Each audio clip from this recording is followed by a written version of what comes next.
There is a plethora of subgenres within the horror space, each having its own way of engaging the player. And as we know, some horror games can be truly amazing, while others, well, let's just say they take a couple years off your life. That's why today we're going to look at every horror game subgenre and find out which ones are, in my opinion, the best at scaring the player and delivering an overall thrilling experience. And I think there's no better way than using a well-overplayed trend such as the tier list. So with that said, make sure to stab the bell icon so you don't miss out on future videos like this one, and let's get right into the tiers of horror. Now, before we get ahead of ourselves and start making up random subgenres to put into the tier list, we first need to understand what defines it. When looking this up, you'll be surprised that there really isn't a strict rule on what makes a subgenre. But from what I've gathered, it's a defining feature within a genre. So for example, Five Nights at Freddy's belongs to the Mascot subgenre because its defining feature is Mascot Horror. Now, I know a game can have multiple subgenres tied to it, but for the sake of simplicity and my well-being, I'm only going to focus on the main subgenres in each game. So with that out of the way, let's start this off with a bang by going over the 4 biggest subgenres you'll find in horror games. Starting off with action horror. When it comes to action horror games, I think you might be very surprised on my views of them. This subgenre focuses on mechanics that are built around extensive combat, usually around first-person and third-person shooters. The horror comes from the adrenaline you get from all the action going on within the game. A perfect example of this is the Fear franchise. It's your usual action-packed FPS, but has an emphasis on horror throughout the game. It gets your blood pumping, mowing down unpredictable enemies like your life depends on it, just trying to stay alive. But in these types of games, you don't feel weak and you don't really have to make tough decisions when it comes to resources. And because of this, I find it really hard to get scared.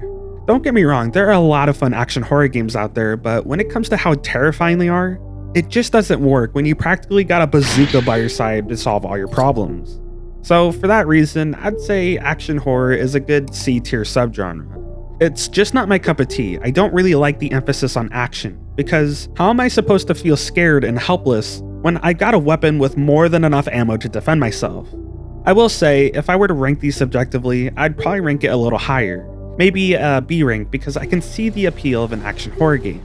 But I digress. Let's drop our weapons and take a quieter approach with our next subgenre being stealth horror.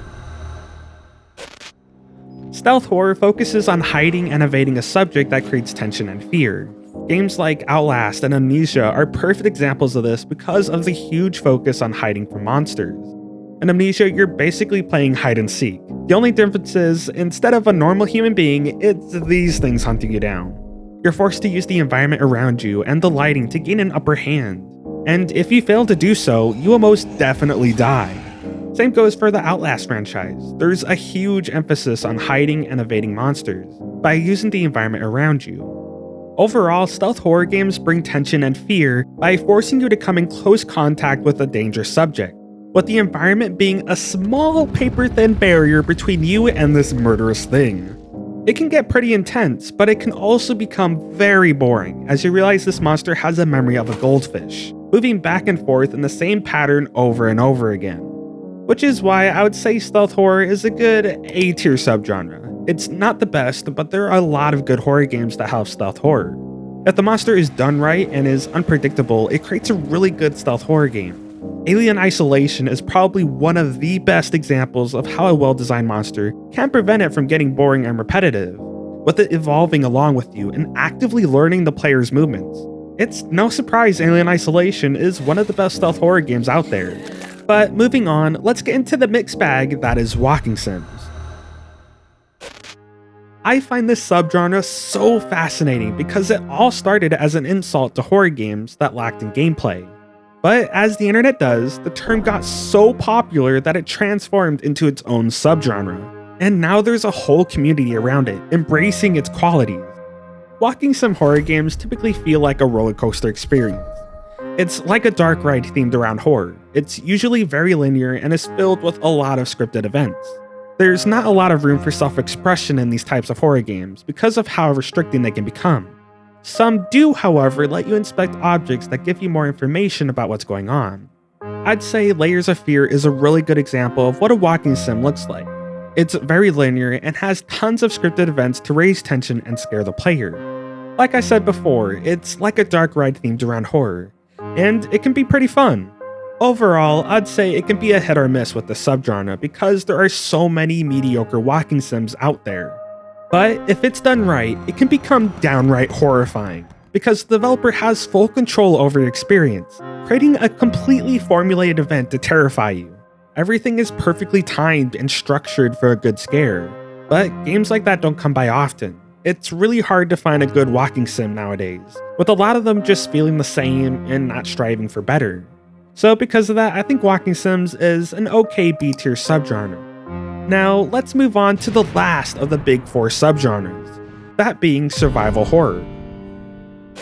Survival horror at first glance might look a lot like action horror or stealth horror, but don't let your eyes fool you. Survival horror usually involves resource and inventory management. You have the ability to fight back through combat, but it's heavily enforced to avoid confrontations at all costs due to the lack of resources given to you. Along with this, you'll have to solve puzzles and do some exploration to continue forward. A perfect example of this is the Resident Evil franchise. Each game has an inventory system used to manage the limited resources given to you. It creates this feeling of tension, having to always make tough decisions on when to use your resources or when to leave them behind because you're simply a hoarder and can't make a decision on whether you want that green good stuff or those nice succulent ammo boxes. You're never sure what will be ahead, so you have to use everything to better your survival. It's a really fun game loop that can create a lot of tension and fear when in the thick of it. Which is why I'd give survival horror a high S tier rank because it does such a good job at both being fun and creating a scary experience. I also feel like there's usually more creativity within these types of games compared to others, and the puzzles that come along with them are usually pretty fun and engaging.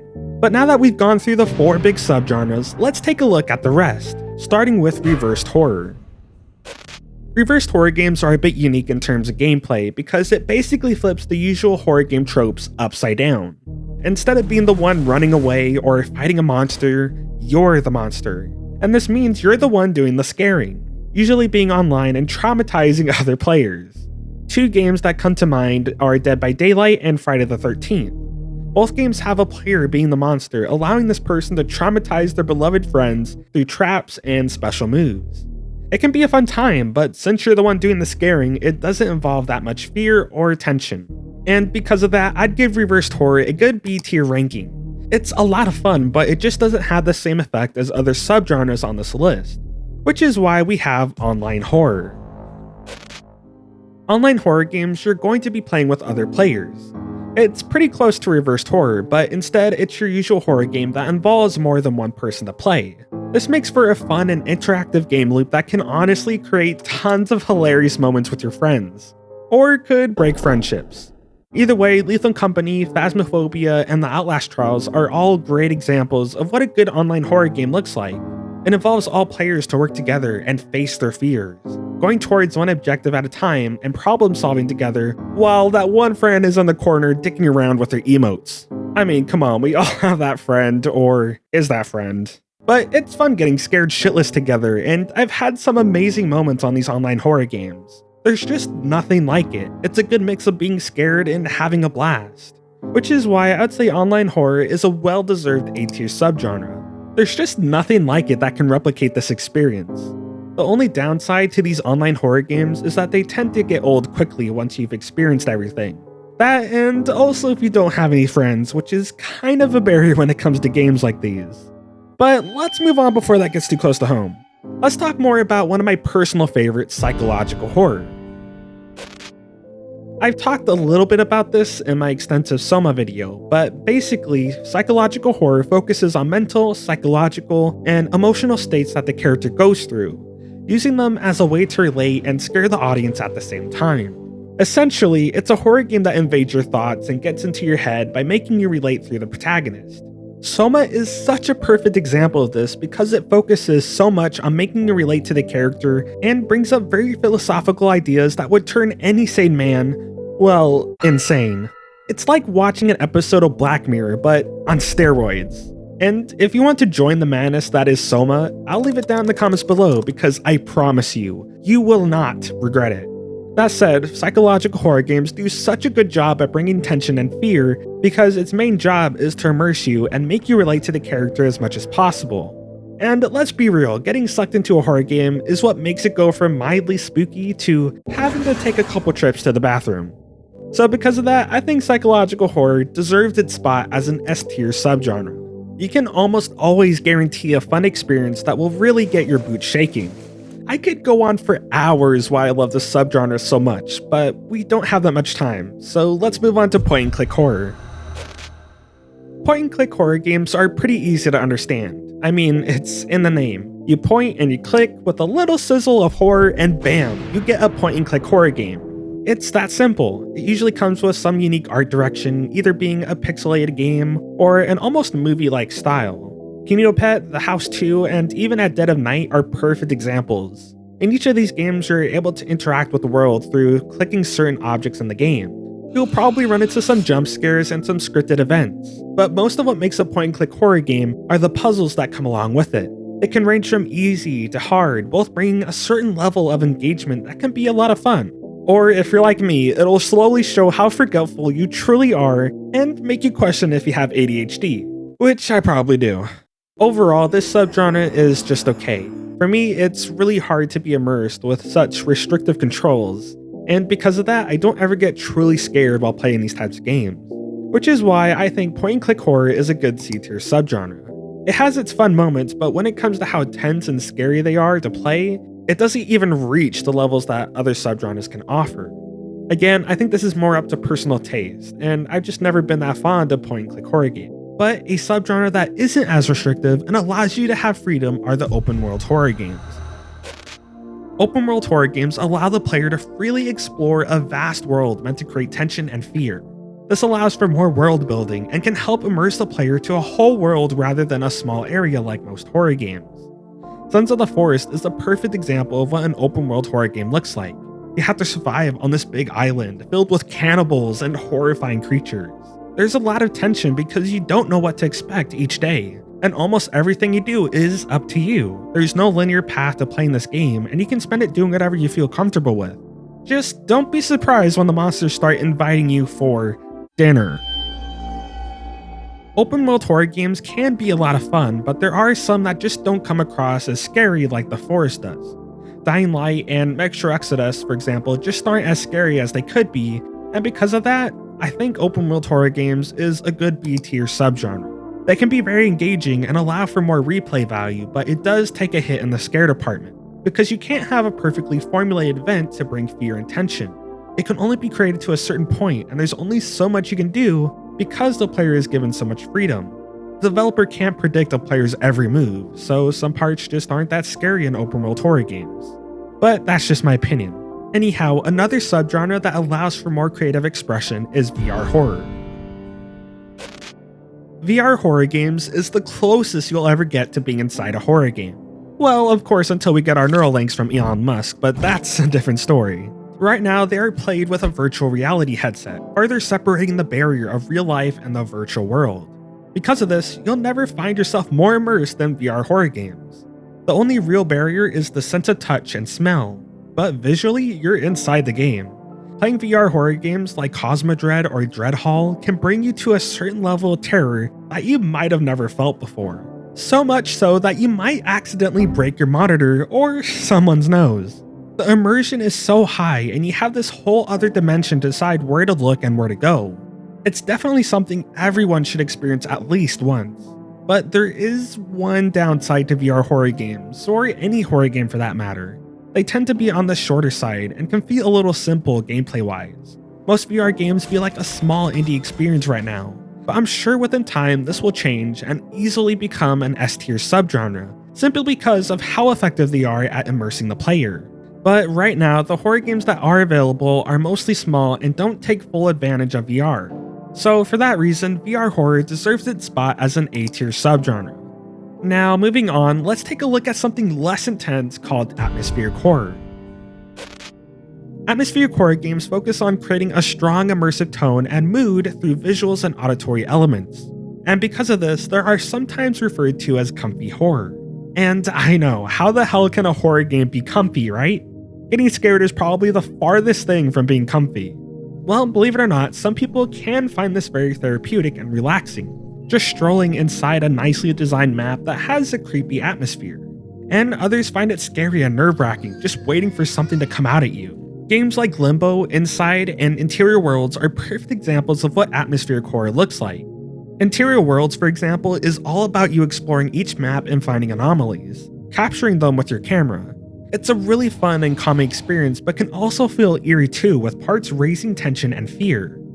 So I'd give atmospheric horror a good B tier ranking, since it's not the scariest subgenre in the world, but still brings a fun experience worth checking out. But what if there was a subgenre that could bring multiple different kinds of experiences, no matter how many times you played? Well, that would be procedural horror. Procedural horror games are pretty unique since it involves a set of elements to be randomly generated, from levels, monsters, and objectives to create a different experience each time you play. This can make for a very fun and refreshing playthrough where, with most horror games, you can only play through it once before it loses its effect, since of course you already know what happened. But with procedural horror, it's a different story since it'll never be the exact same each time you play. You'll never know what you get. You could be chased by killer clowns, or be something crazy like a mutated human spider. And if this isn't scary, I don't know what is. Anyhow, Monstrum, Don't Starve, and Lethal Company are all perfect examples of how procedural horror can allow the player to experience a horror game more than once. I think the only downside is it's not always a fully new experience. After playing these games for a while, you'll eventually see patterns, thus making it harder for you to be in suspense and fear. I think procedural horror could be pushed farther, but I can only imagine how hard coding that would be, turning that into reality. So because of that, I think procedural horror is a good B tier subgenre. It can be really fun and scary at the beginning, but the more you play it, the less scary it gets over time and starts to feel repetitious, which is kind of a similar problem in this next subgenre, Jumpscare Horror. Jumpscare horror games have a huge focus on bringing tension and fear through jump scares, usually involving a monster to quickly pop out at you with loud noises that makes the player jump. It's like a pop-up ad, only instead of it trying to sell you something, it's trying to scare you shitless. Well, yeah, let's go with that. The tension comes from the player knowing that there will be a jump scare eventually. You just don't know when. This makes a player paranoid, thus creating tension. Now, a perfect example of this is Spooky's Jumpscare Mansion. The whole game loop revolves around getting randomly jump scared as you keep going deeper into this mansion, slowly delving into paranoia, which is kind of embarrassing since most of them are the farthest from being scary.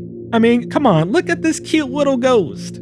Anyhow, you know there's going to be a jump scare, but you're never sure when it'll happen. It's like knowing there's a huge spider in a room and you come back to find it gone.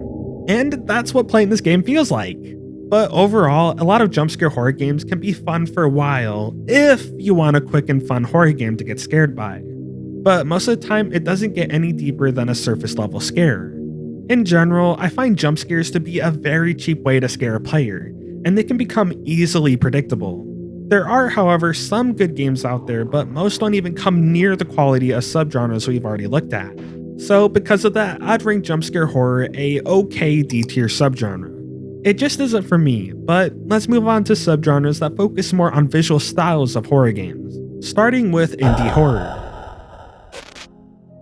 Indie horror games are usually made by one person or a small group of people. It's not made by some greedy billion-dollar corporation such as EA. It's a rather small team that focuses on creating a very niche horror experience. Indie horror games tend to be on the shorter side, but there's always a certain style to these games that make them stand out from a lot of the bigger horror games out there. For example, Iron Lungs offers a unique experience of going through a mysterious ocean filled with horrific monsters. But the catch is you can't see where you're going. The only thing you have is a very rudimentary coordinate system, a map, and a camera to take pictures with. Basically, it's like being put into a dark haunted house with just a compass and a Polaroid camera, and being told to find your way out. As you can tell, it's not very helpful, but this creates a very unique experience and is farther driven by the art direction, with its graphics representing an older era of gaming. It gives this game character and is an overall fun little experience. Indie horror games can be a lot of fun to play, but sometimes it can be very hard to separate the bad from the good. But if you want a unique horror experience, indie horror games are the way to go. Which is why, in my opinion, indie horror deserves its spot as an S-tier subgenre. They can be a lot of fun and will most definitely bring a thrilling experience you'll never forget. You can always tell a lot of love is put into them and it shows, which is something I really can't say for Mascot Horror. Mascot horror games usually feature a main character or a mascot that is the main source of all the tension and fear in a horror game. They can often feel childlike on the surface but have a dark, almost adult-themed undertone. It's like going into a McDonald's only to find grimacing people. They also come with a lot of baggage, like a lot of lore baggage. A perfect example of this that I'm sure almost all of you know, unless you live under a rock, has to be Five Nights at Freddy's. It's the game that started this subgenre in the first place after all. In this game, you play as a security guard in a Chuck E. Cheese-like establishment called Freddy Fazbear's Pizza, where you're forced to survive against these possessed animatronics that want to forcibly stuff you in an animatronic suit. So, you know, your usual minimum wage job. In this game, the mascots are Freddy, Chica, Bonnie, and Foxy, all having a fun childlike appearance, but underneath has a horrible story. And don't even get me started on the lore, that's still going on.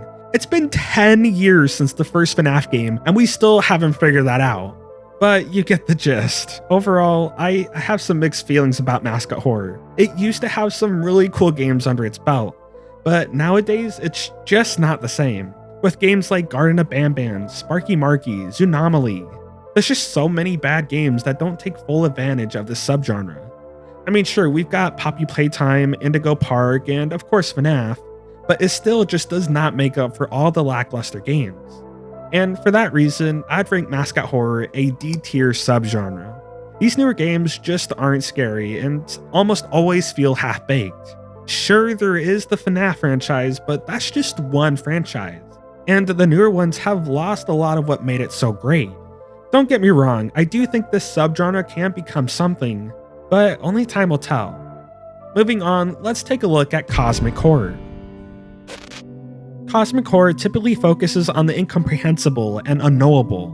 This can usually depict ancient beings with unimaginable power that makes the human race look small and insignificant in comparison. A good example of this is Still Wakes the Deep. In this horror game, you work as an electrician at an oil rig, but this huge plant-like thing comes up from the ocean, slowly mutating your coworkers and infecting the oil rig. You're forced to try and survive these alien-like monsters like your horrible boss Rennick, which funny enough was the final boss in the game. But you never find out more about how this monster works and how it mutates others. Even towards the end, you never get a clear answer and are forced to ponder how this being came to be and what its goals were. As you can tell, Still Wakes Deep has a lot of mysteries in it and can be a lot of fun trying to theorize how this monster works. There's a lot of fun and engaging concepts that can come from these types of games. So for that reason, I think Cosmic Horror deserves its rank as a B-tier subgenre. There's not a lot of Cosmic Horror games out there, and I definitely think there could be more done with it. The games that are available in this subgenre are good, but in games like these, I get so curious about the unknown and would rather be given information on it rather than being left in the dark. But I can totally understand why people enjoy this subgenre so much. There's a certain kind of fear that comes from the unknown, not knowing its true intentions. That said, let's move on to the last subgenre, that being retro horror. Retro horror games are meant to replicate older games such as the PS1 era. It can go as far as replicating the clunky movements of older games, or it can replicate the crude graphics from a simpler time. Sheila's Art and Puppet Combo's games are perfect examples of what retro horror games look like. The pixelated textures, the low poly models, and the clunky controls do such a good job at bringing you back into a time when games were in their infancy, and a time that I just simply didn't exist yet. There's a certain kind of feeling you get from these games, and they can be a lot of fun. It can certainly be scary. I don't know what it is, but the simpler graphics leave more for the imagination to take over, making for a far scarier experience than if they were to have modern graphics. It's very interesting how that works, and I'd be curious how many others feel the same. But overall, I really love retro horror games, and I can see why it's been such a popular subgenre, which is why I'll give retro horror a good S-tier ranking. And that's all the subgenres ranked in horror games. If there's a subgenre that you think I missed or a ranking you don't fully agree with, let me know in the comments below. But with that said, if you enjoyed this video and need more Devilish content, check out my Patreon where I provide early access to videos and exclusive Devilish Inc. art pieces. Or if that's not your cup of tea, learn more about Still Wakes the Deep and how the screwdriver totally ruins what could have been a 10 out of 10 horror game. All that said, see you next time.